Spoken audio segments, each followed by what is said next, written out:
Welcome to BB9 news. ముందుగా headlines చూద్దాం. కుప్పం అభివృద్ధికి సమగ్ర యాక్షన్ ప్లాన్ సిద్ధం చేయండి.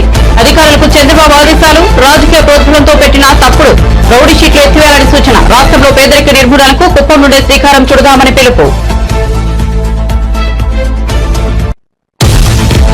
మాచర్ల మాజీ MLA Pinnelli Ramakrishna Reddy arrest. Palnadu SP office కు తరలింపు. పిన్నెల్లి ముందస్తు బెయిల్ పిటిషన్లు కొట్టివేసిన ఏపీ హైకోర్టు. పిన్నెల్లిపై ఈవీఎం ధ్వంసం కేసు, ఎన్నికల అల్లర్ల కేసులు.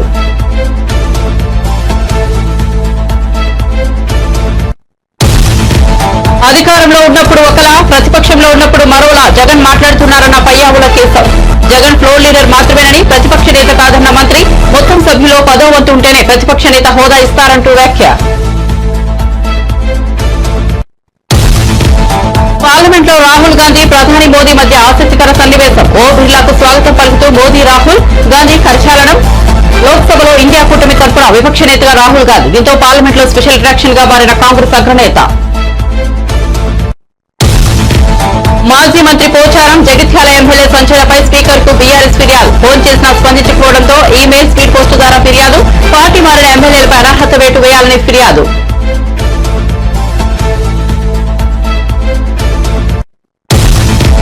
ప్రతిపక్ష హోదాపై స్పీకర్ కు జగన్ లేఖ రాయడంపై కడప ఎమ్మెల్యే మాధవిరెడ్డి ఆగ్రహం. 6 ఎమ్మెల్యేలను పీకేస్తే టీడీపీకి ప్రతిపక్ష హోదా పోతుందన్న వ్యాఖ్యలు మర్చిపోయామని నిలదీత. జగన్ ఇప్పటికైనా అధికార ప్రాంతం నుంచి బయటకు రావాలని వ్యాఖ్య.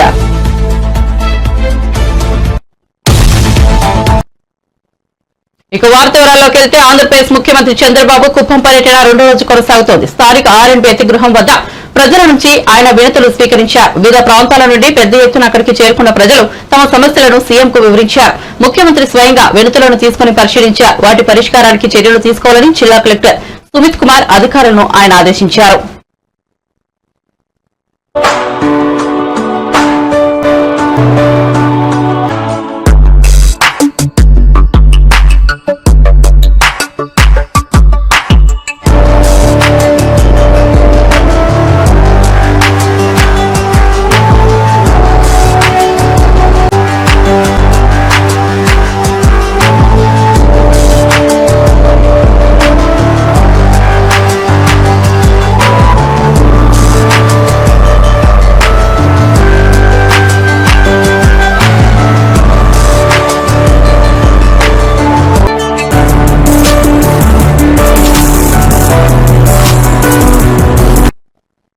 మాచర్ల మాజీ ఎమ్మెల్యే పిన్నెల్లి రామకృష్ణారెడ్డిని పోలీసులు అరెస్ట్ చేశారు. ముందస్తు బెయిల్ పిటిషన్లను హైకోర్టు కొట్టివేయడంతో పోలీసులు పిన్నెల్లి రామకృష్ణారెడ్డిని పోలీసులు అరెస్ట్ చేశారు. అనంతరం నర్సారావుపేట ఎస్పీ ఆఫీస్ కు పోలీసులు పిన్నెల్లిని తరలించారు. పిన్నెల్లిపై ఈవీఎం ధ్వంసం కేసు, ఎన్నికల సమయంలో అల్లర్లు తదితర కేసులు ఉన్నాయి. పాల్వాయి గేటు వద్ద ఈవీఎం ధ్వంసంతో సహా పలు కేసుల్లో గతంలో ముందస్తు బెయిల్ పొడిగిస్తూ ఇచ్చిన తీర్పును డిస్మిస్ చేసింది. దీంతో పిన్నెల్లిని అరెస్ట్ చేశారు పోలీసులు. కాగా మే 13న జరిగిన ఎన్నికల్లో పిన్నెల్లి రామకృష్ణారెడ్డి పాల్వాయి గేట్ దగ్గర ఈవీఎంను ధ్వంసం చేశారు. అనంతరం సోషల్ మీడియాలో వీడియోలు చక్కర్లు కొట్టాయి. వీడియోల ఆధారంగా ఈసీ పోలీసులు కేసులు నమోదు చేశారు. దీంతో ఎన్నికల వేళ, ఎన్నికల తర్వాత అల్లర్లు పిన్నెల్లిపై కేసులు నమోదయ్యాయి. కేసులు నమోదు చేసినప్పటి నుంచి నర్సారావుపేటలో మాజీ ఎమ్మెల్యే అనిల్ కుమార్ ఇంట్లోనే పిన్నెల్లి ఉంటున్నారు.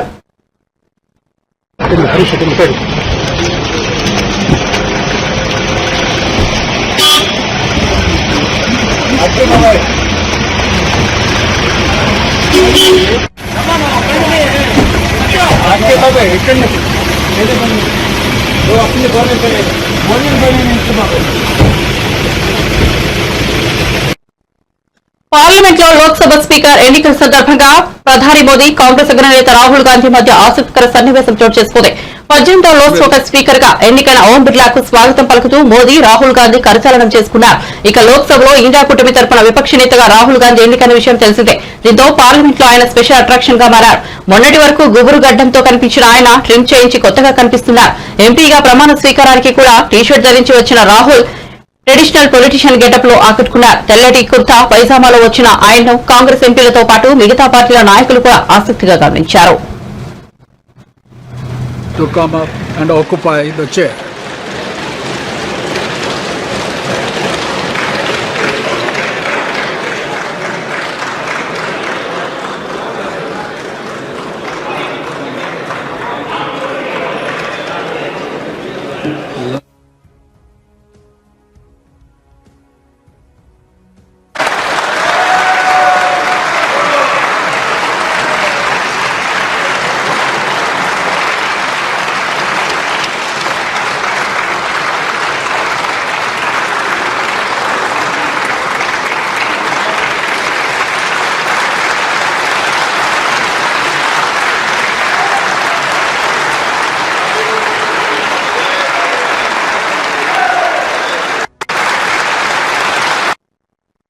మాజీ మంత్రి పోచారం శ్రీనివాసరెడ్డి జగిత్యాల ఎమ్మెల్యే సంజయ్ కుమార్ పై బీఆర్ఎస్ నేత జగదీష్ రెడ్డి స్పీకర్ ఫిర్యాదు చేశారు.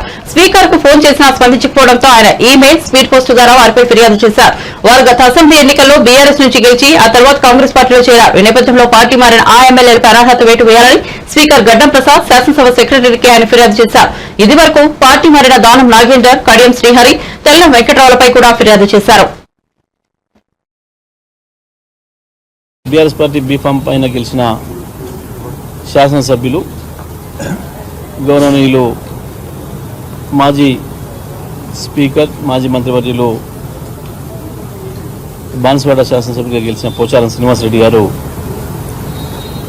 ఏదైతే బీఆర్ఎస్ పార్టీని వీడి కాంగ్రెస్ పార్టీలో చేరిండ్రో, అదేవిధంగా మా జగిత్యాల శాసనసభ్యులు డాక్టర్ సంజయ్ కుమార్ గారు కూడా కాంగ్రెస్ పార్టీలో చేరిండ్రో, ఇది పూర్తిగా చట్ట వ్యతిరేకమైన పని, అవినీతికరమైన పని. ఈ పార్టీ ఫిరాయింపుల నిరోధక చట్టం ఉన్నది అని తెలిసి కూడా మరి వారు ఈ రకంగా పార్టీ మారడం అనేది సరైనది కాదు. మరి చట్టం ప్రకారం వీరిద్దరు సభ్యత్వాలు కూడా రద్దు కావాల్సి ఉన్నది. దాని కొరకు బీఆర్ఎస్ పార్టీ నుంచి మేము స్పీకర్ గారికి పిటిషన్ ఇవ్వడం కొరకు మేము నిర్ణయించి ప్రయత్నం చేస్తూ ఉన్నాం. నిన్న స్పీకర్ గారు స్వయంగా నాతో మాట్లాడి నేను చెప్పిన మీ నివాసాన్ని నేను దగ్గరలోనే ఉన్నా, 3-4 నిమిషాల్లో చేరుకోగలిగినంత దూరంలోనే ఉన్నా, మీరు పిలిస్తే రావడం సిద్ధంగా ఉన్నా, మీరు ఎప్పుడు పిలిచినా వస్తానని చెప్పినాను. అయితే మీరు ఇప్పుడు చూసి చెప్తా, మీకు సమయం ఈరోజు సాయంత్రం అవుతుందా రేపు ఉదయం అవుతుందా అనేది నేను నా వెసులుబాటు చూసుకొని చెప్తాను చెప్పాను. తప్పకుండా స్పీకర్ గారు వారికి ముందే కార్యక్రమాలు ఉండవచ్చు, కాబట్టి నేను ఇక్కడే వారి కొరకు వెయిట్ చేస్తూ ఉంటుంది. నేను రాత్రి 7-8 గంటల వరకు కూడా ఇక్కడ నిరీక్షణ చేసి వారి ఓఎస్డీకి వారి ప్రయత్నం చేస్తే స్పీకర్ గారు దొరకలేదు, వారి ఓఎస్డీకి చెప్పి మరి ఇట్లా స్పీకర్ గారు మాట్లాడి వారు స్వయంగా సమయం ఇస్తా అని చెప్పింది, నాకు ఇంకా ఏం చెప్పలేదు. మరి రాత్రి అయింది, కనీసం మరి రేపు ఏమైనా ఏ సమయం ఇస్తారో ఒకసారి తెలుసుకొని చెప్పండి అని చెప్పడం జరిగింది. మళ్ళీ ఈరోజు ఉదయం నుంచి కూడా నేను ప్రయత్నం చేస్తూనే ఉన్నా. మరి ఇంతకుముందు 1 గంటన్నర క్రితం మరి ఓఎస్డీ గారు మాత్రం ఫోన్లో దొరికింది నాకు. ఒకసారి ఇక్కడ సార్ వికారాబాద్కి వచ్చింది, ఇక్కడ ఏ కార్యక్రమాల్లో పాల్గొంటున్నారు అని మాకు చెప్పింది. నేను చెప్పిన మరి ఏ సమయానికి మళ్ళీ వస్తారు, ఏ సమయానికి నన్ను ఎక్కడికి రమ్మంటారు చెప్తే వారు ఎక్కడికి చెప్తే అక్కడ రావడం నేను రెడీగా ఉన్నా, చెప్పండి అని చెప్పినాను. ఆయన వారు ఇంతవరకు స్పందించడం లేదు, మళ్ళీ ప్రయత్నం చేస్తే స్పందించడం లేదు. మరి మేము తప్పని పరిస్థితులలో మాకున్న ఇతర మార్గాలు ఈమెయిల్ ద్వారా మేము మా కాంప్లైంట్ పిటిషన్స్ను పంపడం జరిగింది. అదేవిధంగా స్పీడ్ పోస్ట్ ద్వారా కూడా పంపించడం జరిగింది. 2 మార్గాల ద్వారా స్పీకర్ గారి ఈమెయిల్ పంపించడం జరిగింది. వీరిద్దరి పైన 2 పిటిషన్లు, వారి అడ్రస్కి స్పీడ్ పోస్ట్ ద్వారా కూడా పంపించడం జరిగింది. ఇదే సందర్భంలో శాసనసభ కార్యదర్శికి కూడా పంపించడం, స్పీకర్ గారికి అందజేయండి అని చెప్పి. స్పీకర్ గారు దానిపైన ఏం స్పందిస్తారు, తదుపరి వారు ఏం చర్యలు తీసుకుంటారని దాన్ని బట్టి మా చర్యలు ఉంటాయి. తప్పకుండా చట్టపరంగా, న్యాయపరంగా మాకున్న అన్ని అవకాశాలను వినియోగిస్తాం. వారు ఇద్దరు కూడా వారి సభ్యత్వాలు, శాసనసభ సభ్యత్వాలు రద్దు చేయించడానికి.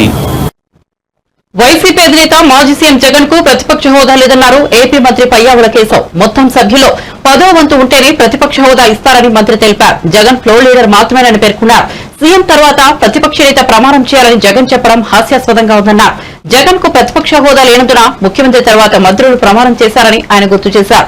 అధికారంలో ఉన్నప్పుడు ఒకలా, ప్రతిపక్షంలో ఉన్నప్పుడు మరోలా జగన్ మాట్లాడుతున్నారని మంత్రి ఎద్దేవా చేశారు. ప్రతిపక్ష నేతగా ఉంటే కేబినెట్ హోదా వస్తుందని జగన్ భావిస్తున్నారని తెలిపారు. అలాగే 1984 ఉపేందర్ కు ప్రతిపక్ష నేత హోదా ఇవ్వలేదన్నారు. కేంద్రంలో కాంగ్రెస్ పార్టీ ప్రతిపక్ష హోదా పొందడానికి 10 ఏళ్లు పట్టిందని మంత్రి పయ్యావుల చెప్పుకొచ్చారు.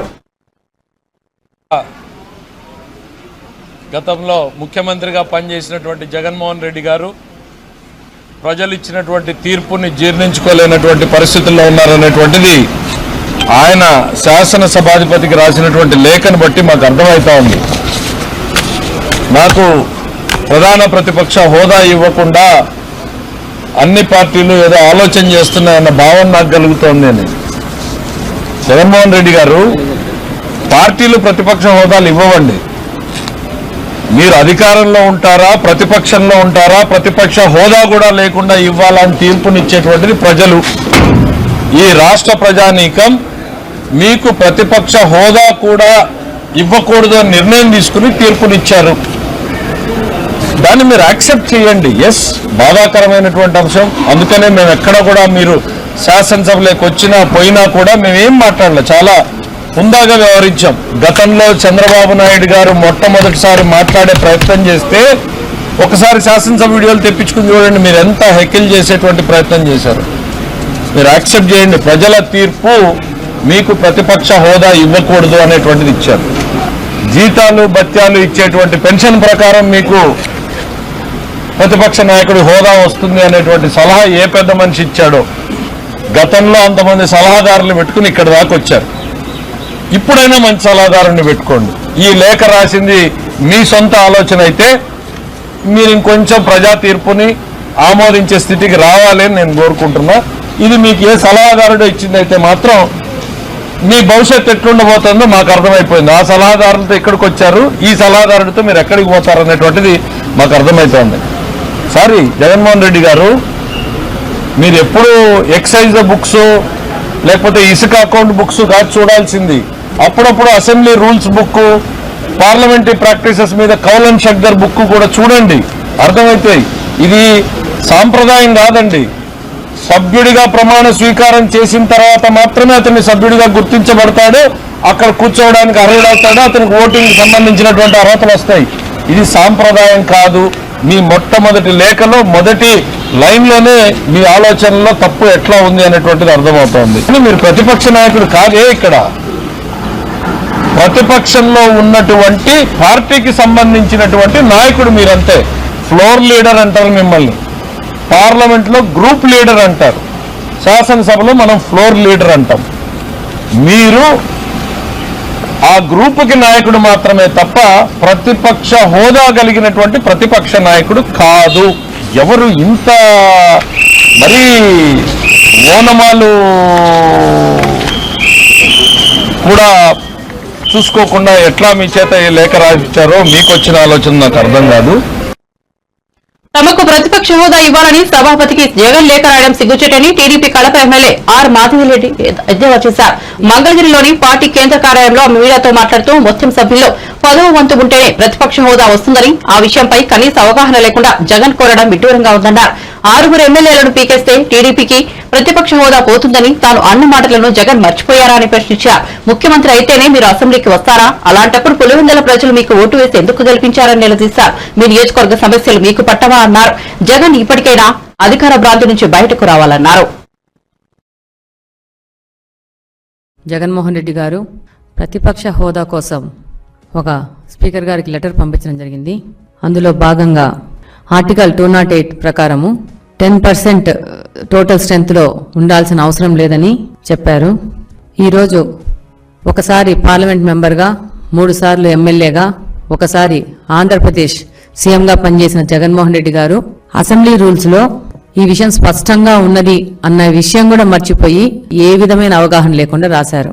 రూల్ నెంబర్ 56లో క్లాజ్ నెంబర్ సిలో క్లియర్గా రాసింది 1/10 టోటల్ స్ట్రెంత్లో ఉంటేనే ప్రతిపక్ష హోదా వస్తుందని. ఈరోజు జగన్మోహన్ రెడ్డి గారు తన యొక్క వైఫల్యాలకి రకరకాల కారణాలు చూపడం మొదలుపెట్టారు. ఈరోజు ప్రజలకు మొహం చూపించే లేక, ధైర్యం లేక మొన్నటి వరకు ఈవీఎంలు కారంగా ఓడిపోయానని ఈరోజు ప్రతిపక్ష హోదా ఉంటేనే అసెంబ్లీకి వస్తాననే విధంగా ఆయన లెటర్ రాశారు. ఎక్సీఎం గారు కడప పార్లమెంట్లో ఉన్న 7 స్థానాల్లో పులివెందుల కాన్స్టిట్యున్సీ నుంచి గెలిచారు. మేము కడప అసెంబ్లీ నుంచి గెలిచాం. మన ఇద్దరి పని ఏంటంటే ప్రజా సమస్యల కోసము పోరాడము, ప్రజా సమస్యలు తీర్చే విధంగా మనం పని చేయాలా. కానీ జగన్మోహన్ రెడ్డి గారు మాత్రము అధికారంలో వస్తేనే పని చేస్తాను, అధికారంలోకి వచ్చినాక దోచుకోవడానికి మాత్రమే నేను పని చేస్తాననే విధంగా ఉంది. ఈరోజు 1994లో జనార్దన్ రెడ్డి గారి హయాంలో కాంగ్రెస్ లో మొత్తం 294 సీట్లకు గాను 26 సీట్లు ఇస్తే ఆయనకు ప్రతిపక్ష హోదా ఇవ్వలేదు. అలాగనే ప్రమాణ స్వీకారంలో ఆయనను ఆల్ఫాబెటికల్ ఆర్డర్లోనే పిలిచారు. కానీ తెలుగుదేశం పార్టీ యొక్క గొప్పతనం ఏంటంటే ఈసారి జగన్మోహన్ రెడ్డి గారికి 11 సీట్లు వస్తే ఆయనని మంత్రులైన వెంటనే ఆల్ఫాబెటికల్ ఆర్డర్ లేకుండా ముందుకు తీసుకుపోవడం జరిగింది. అలాగనే 14 నుంచి 19 వరకు పార్లమెంట్లో కాంగ్రెస్ కి 44 సీట్లు, ఒకసారి 52 సీట్లు వస్తే మొత్తం 1/10 ప్రకారం 54 రావాల్సి ఉంటే కూడా ప్రతిపక్ష హోదా ఇవ్వలేదు. ఇది భారత రాజ్యాంగం ప్రకారం ఉన్న రూల్. ఈ రోజు జగన్మోహన్ రెడ్డి గారి కోసం రాజ్యాంగాన్ని మార్చి రాస్తారనుకుంటున్నారు. ఆయన ఇన్ని రోజులు 5 సంవత్సరాలు రాజారెడ్డి రాజ్యాంగం ప్రకారము ఆయన కొత్త రాజ్యాంగము, కొత్త చట్టాల ప్రకారము ఆంధ్రప్రదేశ్ ని నాశనం చేశారు. ఇప్పుడు ప్రజల దగ్గరికి వెళ్లి మొహం చూపించుకోలేక రూల్స్ అనేటివి మార్చి కొత్త రాజ్యాంగం రాస్తేనే నేను వస్తాను, అప్పుడే నేను పోరాడతాను ప్రజా సమస్యలకు అని చెప్పేసి ఈయన ప్రయత్నిస్తున్నారు. సాంఘిక సంక్షేమ శాఖ మంత్రిగా డోలా బాల వీరాంజనేయ స్వామి బాధ్యతలు చేపట్టారు. ముందుగా ప్రత్యేక పూజలు చేసి ఆయన సచివాలయ 3వ బ్లాక్ లో సాంఘిక సంక్షేమ సచివాలయాలు, వాలంటీర్ల శాఖ మంత్రిగా బాధ్యతలు స్వీకరించారు. ఆయన అభివృద్ది సంక్షేమమే ధ్యేయంగా పనిచేస్తామన్నారు. సింగరాయకొండ అంబేద్కర్ గురుకులంలో గతంలో రద్దు చేసిన సీట్లు పునరుద్ధరిస్తూ సంతకం చేశారు.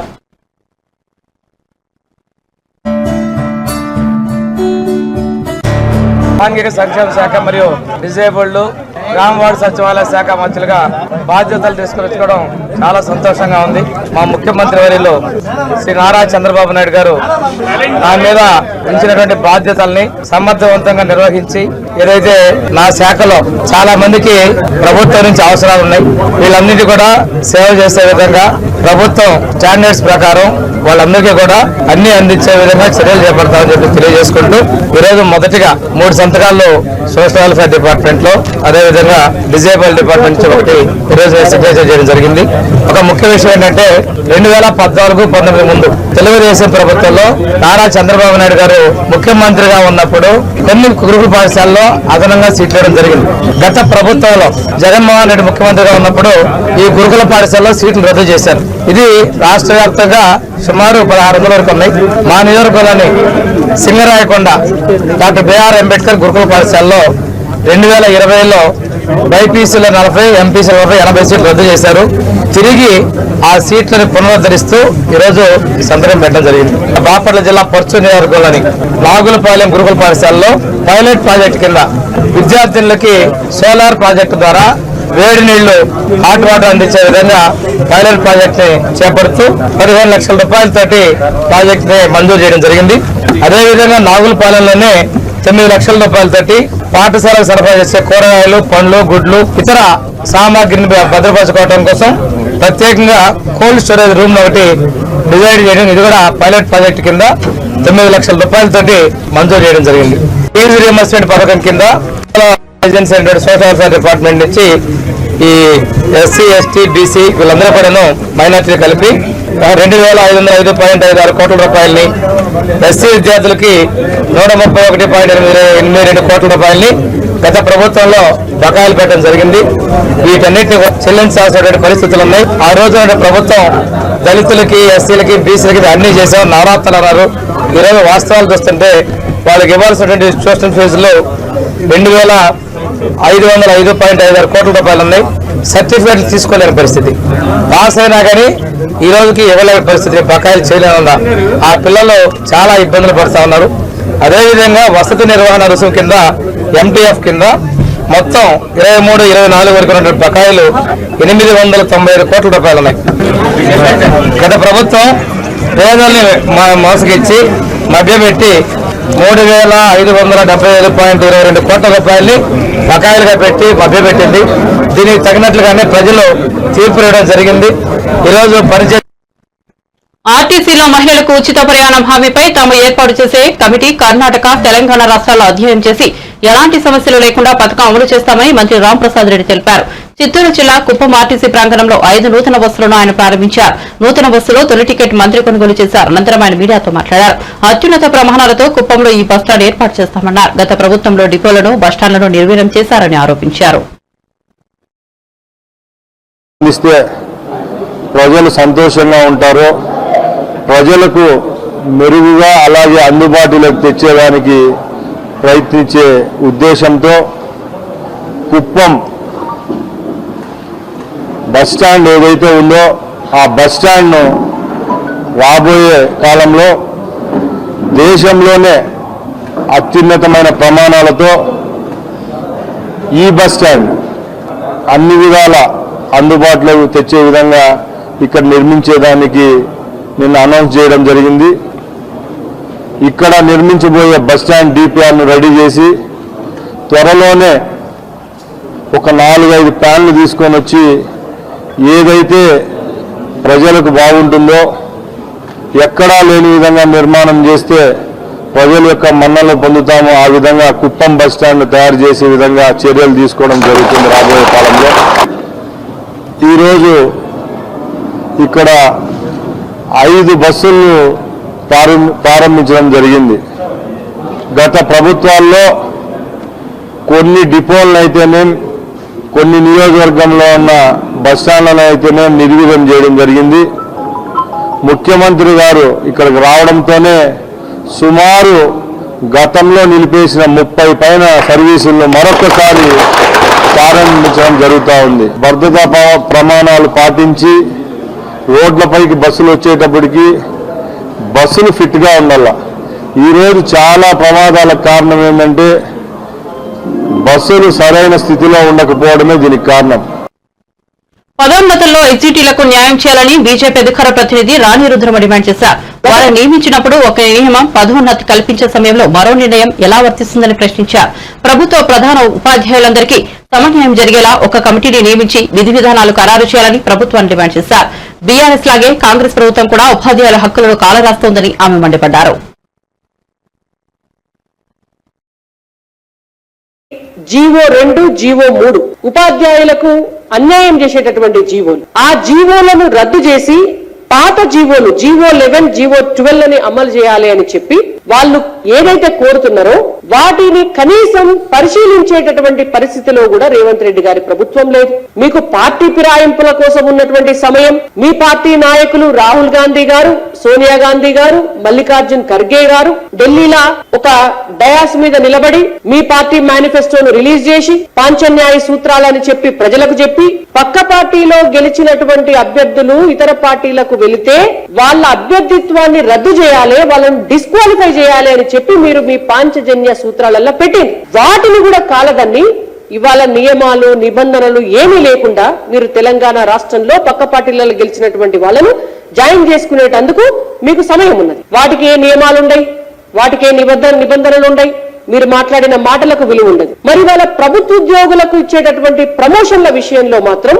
మీకెందుకు సమయం సరిపోతలేదు? మీరెందుకు వాటి గురించి ఆలోచిస్తలేరు? నిజంగానే కొత్త జీవో ప్రకారం మేము చేస్తున్నామని మీరు చెప్తే ఆ జీవోలను రద్దు చేసి ఎస్జీటీలుగా అపాయింట్ అయినటువంటి టీటీసీ చదువుకున్నటువంటి వాళ్లకు, బిఎడ్ చదువుకున్నటువంటి వాళ్లకు అందరికీ కూడా ప్రమోషన్ల విషయంలో సమన్యాయం చేయాలి అనేటువంటి సోయి ముఖ్యమంత్రి గారికి ఎందుకు లేదు అని మేము అడుగుతున్నాం. గత 10 సంవత్సరాలుగా ప్రమోషన్లు లేవు.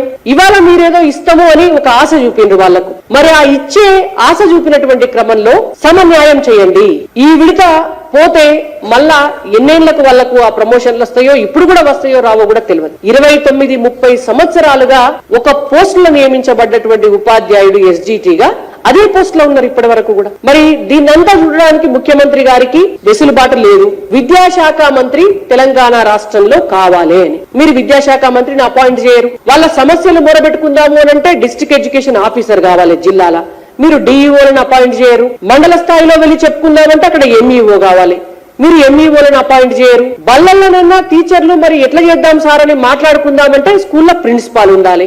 ఆడ ప్రిన్సిపాల్ లేరు. ఆఖరికి ఊడ్చి తుడిచే స్కావెంజర్స్ కూడా లేరు. అంటే ఈ దిక్కు దివానం లేని విద్యాశాఖలో ప్రమోషన్ల విషయంలో కూడా మీరు అన్యాయం చేయటం వల్ల ఇవాళ ఆ ప్రమోషన్ల విషయంలో అన్యాయం జరిగి అవేమన్నా ఆగిపోతే కూడా మళ్ళా ఖాళీ కావాల్సినటువంటి 11,000 పోస్టులు ఆగిపోతాయి. ఈ వీళ్ళకు ప్రమోషన్లు వస్తేనే అవి ఖాళీ కావాలి. అవి ఖాళీ అయితే మీరు మళ్ళా ఫిలప్ చేయాలి. ఇది ఇంటర్లింక్ అయినటువంటి సమస్య. నిరుద్యోగులకు ఉద్యోగాలు రావాలన్నా, విద్యాశాఖలో టీచర్ల భర్తీ పూర్తి కావాలన్నా, దానికి ఇవాళ ప్రమోషన్స్ ఇచ్చే విషయంలో కూడా సమన్యాయం చేసి ప్రమోషన్స్ లో, ట్రాన్స్ఫర్స్ లో మీరు నీతిగా వ్యవహరిస్తే పాఠాలు చెప్పేటటువంటి ఉపాధ్యాయుల గోసపుచ్చుకోకుండా ఇవాళ సమాజ హితం కోసం 100% అక్కడ టీచర్స్ ఉండాలి అని అంటే మీరు ఇప్పటి నుంచే దాన్ని ఒక క్రమశిక్షణతోటి, చిత్తశుద్ధితోటి, విలువలతోటి, కొద్దిగా శ్రద్ధతోటి చేయాలని చెప్పి రేవంత్ రెడ్డి గారికి మేము సూచిస్తున్నాం. ఉపాధ్యాయుల ప్రమోషన్ల విషయంలో ఖచ్చితంగా వాళ్ళు అడుగుతున్నటువంటి పాత జీవోలు వాటినే అనుసరంగా చేసి కొత్త జీవోలను రద్దు చేసేటటువంటి విషయంలో మీరు ఒక కమిటీని వేసి సమీక్ష చేయాలని చెప్పి భారతీయ జనతా పార్టీ తరఫున టీచర్లందరికీ కూడా. బులెటిన్ ముగించే ముందు హెడ్లైన్స్ మరోసారి చూద్దాం. కుప్పం అభివృద్ధికి సమగ్ర యాక్షన్ ప్లాన్ సిద్ధం చేయండి, అధికారులకు చంద్రబాబు ఆదేశాలు. రాజకీయ ప్రోద్బలంతో పెట్టిన తప్పుడు రౌడీ షీట్లు ఎత్తివేయాలని సూచన. రాష్ట్రంలో పేదరిక నిర్మూలనకు కుప్పం నుండే శ్రీకారం చుడతామని పిలుపు.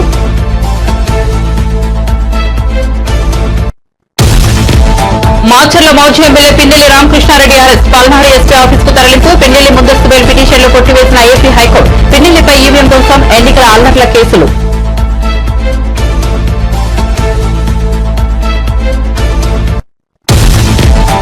అధికారంలో ఉన్నప్పుడు ఒకలా, ప్రతిపక్షంలో ఉన్నప్పుడు మరోలా జగన్ మాట్లాడుతున్నారన్న పయ్యావుల కేసు. జగన్ ఫ్లోర్ లీడర్ మాత్రమేని ప్రతిపక్ష నేత కాదన్న మంత్రి. మొత్తం సభ్యులు 10వ వంతు ఉంటేనే ప్రతిపక్ష నేత హోదా ఇస్తారంటూ వ్యాఖ్యలు. పార్లమెంట్ లో రాహుల్ గాంధీ, ప్రధాని మోదీ మధ్య ఆసక్తికర సన్నివేశం. ఓ బిర్లాకు స్వాగతం పలుకుతూ మోదీ, రాహుల్ గాంధీ కరచాలనం. లోక్సభలో ఇండియా కూటమి తరఫున విపక్ష నేతగా రాహుల్ గాంధీ. దీంతో పార్లమెంట్ లో స్పెషల్ అట్రాక్షన్ గా మారిన కాంగ్రెస్ అగ్రనేత. మాజీ మంత్రి పోచారం, జగిత్యాల ఎమ్మెల్యే సంజయ్లపై స్పీకర్ కు బీఆర్ఎస్ ఫిర్యాదు. ఫోన్ చేసినా స్పందించకపోవడంతో ఈమెయిల్, స్పీడ్ పోస్టు ద్వారా ఫిర్యాదు. పార్టీ మారిన ఎమ్మెల్యేలపై అనర్హత వేటు వేయాలని ఫిర్యాదు.